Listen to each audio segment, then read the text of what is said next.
Em nome do Pai, do Filho e do Espírito Santo. Amém.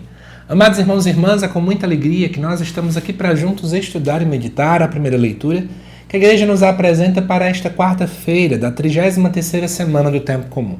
O texto de hoje se encontra lá no segundo livro dos Macabeus, capítulo 7, versículo 1 e de 20 até o 31, que nos diz assim: Naqueles dias, aconteceu que foram presos 7 irmãos com sua mãe, aos quais o rei, por meio de golpes de chicote, de nervos de boi, quis obrigar a comer carne de porco que lhes era proibida. Mas, especialmente admirável e digna de abençoada memória foi a mãe, que num só dia viu morrer 7 filhos. E tudo suportou valorosamente por causa da esperança que depositou no Senhor. Cheia de nobres sentimentos, ela exortava a cada um na língua de seus pais, e revestindo de coragem varonil sua alma de mulher, dizia-lhes: Não sei como aparecestes em minhas entranhas. Não fui eu quem vos deu o espírito e a vida, nem fui eu quem organizou os elementos dos vossos corpos. Por isso, o Criador do mundo, que formou o homem na sua origem e preside a geração de todas as coisas, ele mesmo, na sua misericórdia, vos dará de novo o espírito e a vida, pois agora vos desprezais a vós mesmos por amor às suas leis. Antíoco julgou que ela o desprezasse e suspeitou que eu estivesse insultando. Como o mais novo dos irmãos ainda estivesse vivo, o rei tentava persuadi-lo. E não só com palavras, mas também com o juramento, prometendo fazê-lo rico e feliz, além de torná-lo seu amigo e confiar-lhe altas funções, contanto que abandonasse as leis de seus antepassados. Vendo que o jovem não lhe prestava nenhuma atenção, o rei chamou a mãe e exortou-a a dar conselhos ao rapaz, para que salvasse a sua vida. Como ele insistisse com muitas palavras, ela concordou em persuadir o filho. Inclinou-se então para ele e, zombando do cruel tirano, assim falou na língua de seus pais: Filho, tem compaixão de mim, que te trouxe 9 meses em meu seio, e por 3 anos te amamentei, que te criei e eduquei até a idade que tens, sempre cuidando do teu sustento. Eu te peço, meu filho, contempla o céu e a terra e observa tudo o que neles existe.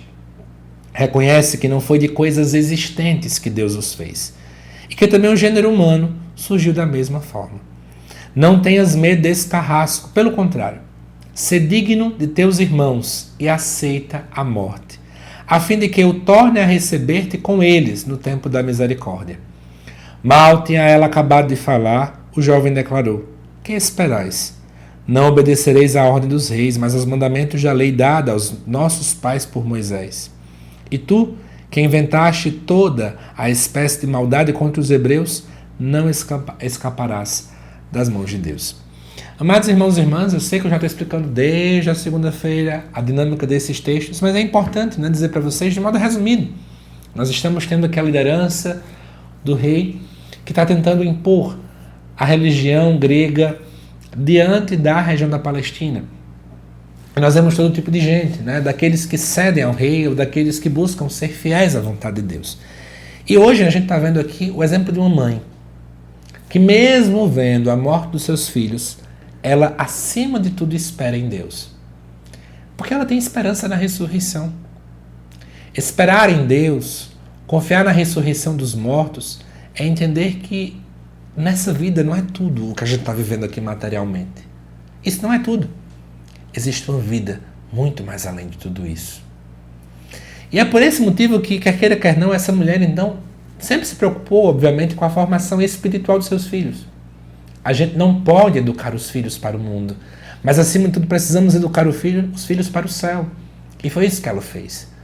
Ao ponto de que o filho não se inclina à vontade do rei.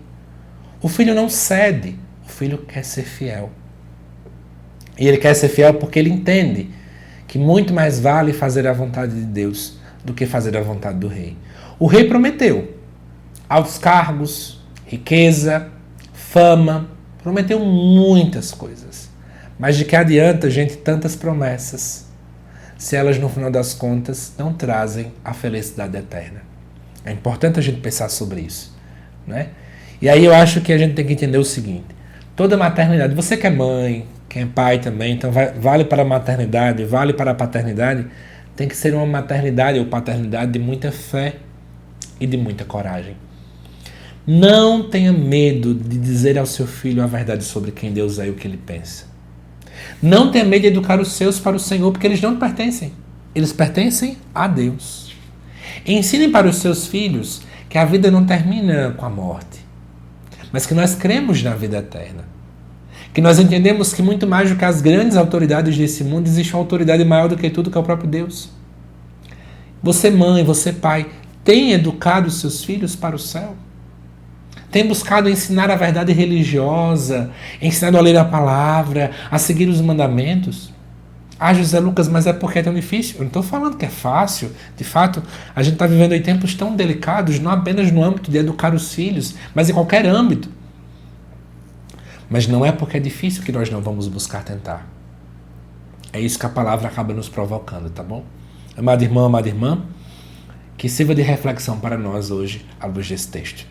Que Deus te abençoe, amado irmão, amada irmã. Te aguardo nos próximos vídeos daqui a pouco do canal às 7 horas da noite, tá bom? Até mais.